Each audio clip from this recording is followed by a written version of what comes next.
అందరికీ welcome to show. Vijayasekhar గారు నమస్తే.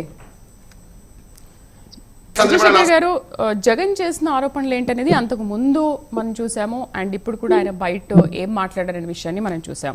ఆంధ్రప్రదేశ్ ఆర్థికంగా దివాలా తీసిందనేది ఆయన ప్రధాన విమర్శ. అసలు ఎక్కడ దివాళా తీసింది, ఎందుకు దివాళా తీసింది, ఆయన విమర్శలపైన మీ స్పందన ఏంటి? మేడం, ఫస్ట్ మన అప్పులు తీసుకుందాం.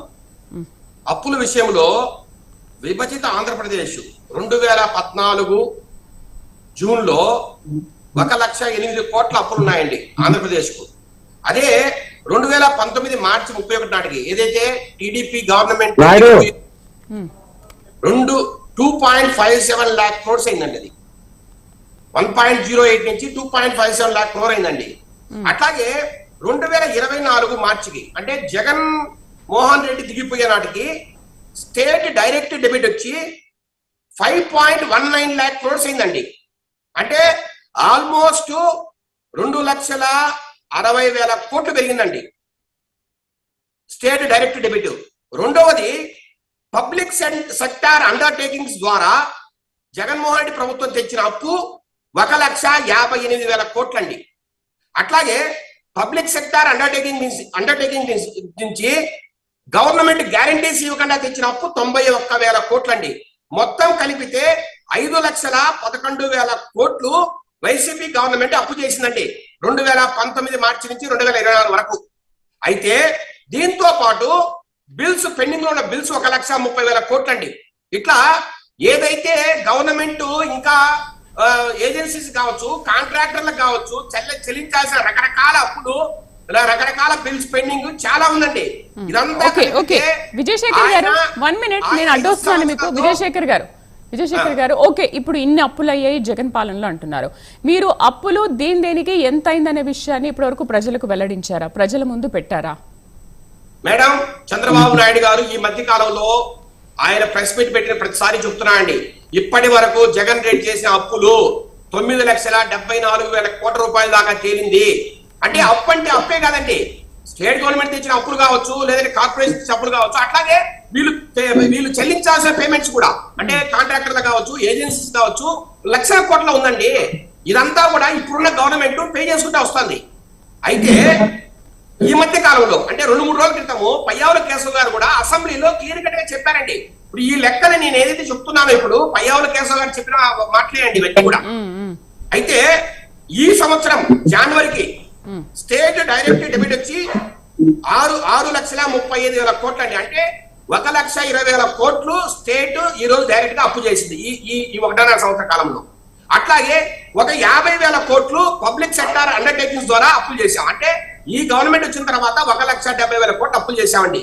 అయితే ఈ 1,70,000 కోట్లలో 1,00,000 కోట్లు ఓన్లీ వాళ్ళు చేసిన అప్పులను రీపేమెంట్ చేయడానికి, వాళ్ళు చేసిన అప్పుల మీద వడ్డీలు కట్టడానికే సరిపోయిందండి. కేవలం 70,000 కోట్ల రూపాయలు మాత్రమే పథకాలకు కావచ్చు, అభివృద్ధి మీద ఈ ప్రభుత్వం ఖర్చు చేసింది. ఇవి వాస్తవాలండి. రెండవ మాట, ఆయన అంటున్నాడు కదా జిఎస్డిపి తగ్గిపోయింది, జిఎస్డిపి వృద్ధి రేటు రావట్లేదు అంటున్నారు కదండి. వాస్తవాలు చెప్తున్నా 2023-24లో జిఎస్డిపి వచ్చి, అంటే జిఎస్డిపి అంటే తెలుసునండి, గ్రాస్ స్టేట్ డొమెస్టిక్ ప్రోడక్ట్. అంటే ఈ ఆంధ్రప్రదేశ్ లో మనం చేసిన అభివృద్ధి కావచ్చు, లేదంటే సర్వీసెస్ కావచ్చు, ఏదైతే ఉందో దానికి మానిటరీ వాల్యూ అంటారు దానికి.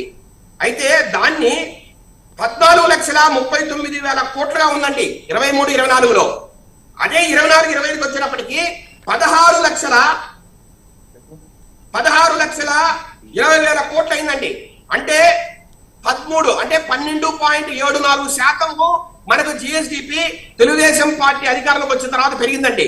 అట్లాగే పోయిన సంవత్సరం 2025-26లో చూసుకుంటే మరొక 12% పైగా 17,62,000 కోట్లకు ఈ రోజు జిఎస్డిపి చేరిందండి. ఇంకా ఎక్కడ తేడా ఉంది, ఎక్కడ ప్రాబ్లం ఉందో నాకైతే అర్థం కాల. అట్లాగే పర్ క్యాపిటల్ ఇన్కమ్ 11% పెరిగి 2,94,000 రూపాయలు పర్ క్యాపిటల్ ఇన్కమ్ గా ఈ రోజు నమోదైందండి. మరి ఇట్లా ఉన్న పరిస్థితుల్లో రెండోది మీరు ఒకసారి చూడండి, రెవెన్యూ డెఫిసిట్ 2023-24లో 38,000 కోట్లండి. రెవెన్యూ డెఫిసిట్ అంటే 2.7% జిఎస్టిపిలో. అదే ఈ సంవత్సరం 2026-27కు మనం ప్రతిపాదించిన బడ్జెట్ లో రెవెన్యూ డెఫిసిట్ వచ్చి 22,000 కోట్లు మాత్రమే. అంటే మనకు రెవెన్యూ మెల్లిమెల్లిగా పెరుగుతోంది, ఆదాయం పెరుగుతోందని గవర్నమెంట్ కి. అట్లాగే మనం పెట్టే ఎక్స్పెండిచర్ కూడా అంటే క్యాపిటల్ ఎక్స్పెండిచర్ అంటే అభివృద్ధి పథకాల మీద కావచ్చు, ఇరిగేషన్ ప్రాజెక్ట్స్ మీద కావచ్చు, రోడ్ల మీద కావచ్చు, మనం పెడుతున్న డబ్బు ఈ రోజు మనం 53,000 కోట్లు జరిగిందండి. కానీ జగన్మోహన్ రెడ్డి 5 ఏళ్ల పరిపాలనలో మీరు ఏ సంవత్సరం చూసినా కూడా 20,000 కోట్లకు క్యాపిటల్ ఎక్స్పెండిచర్ పెరగలేదు, 20,000 కోట్లకు మించి పెరగలేదు. అదే కూటమి ప్రభుత్వం వచ్చిన తర్వాత ఈ రోజు లాస్ట్ ఇయర్ కూడా 40,000 కోట్లు ఖర్చు పెట్టామండి క్యాపిటల్ ఎక్స్పెండిచర్. ఈ సంవత్సరం 53,000 కోట్లు. ఇట్లాగా పెంచుకుంటూ పోతున్నాం. ఏమంటే ఒకటే చెప్తున్నాం, అభివృద్ధి జరిగితేనే, అభివృద్ధి పథకాలు ప్రజలకు వారి రెవెన్యూని పెంచితేనే స్టేట్ గవర్నమెంట్ కూడా రెవెన్యూ పెరుగుతుంది. రెవెన్యూ పెరిగితేనే రెవెన్యూ డెఫిసిట్ కావచ్చు, ఫిజికల్ డెఫిసిట్ కావచ్చు తగ్గుతుంది. దాని ద్వారానే మనకు జిఎస్టిపి కూడా పెరుగుతుంది. దాన్నే మనం గుడ్ ఎకనామికల్ గ్రోత్ అంటాము. ఇక్కడ అన్ని ఇవన్నీ కూడా మనకి ఫిగర్స్ ఖచ్చితంగా ఉన్నాయండి. గణాంకాలన్నీ కూడా మీరు ఇంటర్నెట్ పోతే కూడా ఎదిగితే దొరుకుతాయండి. అలాంటి పరిస్థితుల్లో ఒక 4 పేపర్లు ముందేసుకొని ఎవరో రాయించే స్క్రిప్ట్లను వల్లివేసే జగన్మోహన్ రెడ్డి గారికి అసలు ఎకనామికల్ గ్రోత్ అనే కూడా, లేదంటే హెల్తీ ఎకనామిక్ గ్రోత్ అనే కూడా ఏమైనా తెలుసా? నాకైతే ఆశ్చర్యంగా ఉంది. రైట్, రమేష్ గారు నమస్తే. నమస్తే మేడం గారు. రమేష్ గారు,